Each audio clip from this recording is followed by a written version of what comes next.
இன்னைக்கு டே 14 ஆஃப் 25 வீடியோஸ்ல காலையில இருந்து ஷூட் எதுவுமே பண்ணலன்றதுக்காக சௌந்தரமா வந்து சிலம்பனுக்கு கால் பண்ணி எங்க இருக்கீங்கன்னு கேட்க, அவர் ஒரு இடத்துல இருக்கேன் வாப்பா அப்படின்னு கூப்பிட்டாரு.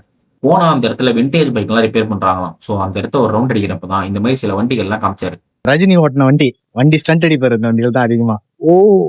சோ நீங்க புல்லட் அதை ரிப்பேர் பண்ணணும்னா லொகேஷன் கேளுங்க, கடை சொல்றேன். அதுக்கப்புறம் டான்ஸ் கிளாஸ் முடிச்சுட்டு நைட் பிரியாணி சாப்பிட கிளம்பிட்டோம். கைஸ் நைட் பிரியாணி தேடி வந்திருக்கோம். ஆனா இங்க என்ன ஆச்சுன்னு பாத்தீங்கன்னா, இந்த பக்கம் வந்து வண்டர் பார்ஸ் ப்ரொடக்ஷன்ல சேர்ந்த தனுஷ் இருக்காப்ல, அதுக்கப்புறம் சிலம்பரசன் நடிச்ச அரசன் இருக்காப்ல, அப்படியே அந்த பக்கம் போனா இவங்க 2 பேர் இருக்கிற வடச்சென்னை இருக்காப்ல. ஸோ 2 கடையிலுமே பிரியாணி வாங்கி ட்ரை பண்ணோம். 190க்கு பிரியாணி 65 வந்து பிளான் பண்ணோம். ஸோ ஒரே ஒரு விஷயம் என்ன ஃபீல் ஆச்சுன்னா, முட்டை இல்லை கைஸ். தனுஷ் பிரியாணியில் முட்டை தரல. மற்றபடி டேஸ்ட் ரெண்டுமே நல்லா தான் இருந்துச்சு. போனீங்கன்னா ட்ரை பண்ணி பாருங்க. ஆனால் வந்து தனுஷ் பிரியாணியில் வந்து மதியானத்தில் கொடுத்த டேஸ்ட் இப்போ இல்லைன்னு எனக்கு ஃபீல் ஆகுது. யாராவது அப்படி ஏதாவது ஃபீல் பண்ணீங்கன்னா கமெண்ட்ல சொல்லுங்க. சாப்பிட்டு முடிச்சுட்டு வடச்சென்னை பிரியாணி வழியா வர்றப்போ ஒருத்தனுக்கு வடச்சென்னை வைப் ஓட்டிச்சு கைஸ். அதுக்கப்புறம் அண்ணன் கடைக்கு போயிட்டு ஒரு மேங்கோ மில்க் ஷேக்கையும் ஒரு குடும்ப கலக்கையும் போட்டுட்டு இருந்தோம். இப்போதைக்கு நாங்க அரசனும் இது தனுஷ் பிரியாணி அப்ப மேல வந்து கரை பட்டுருச்சு.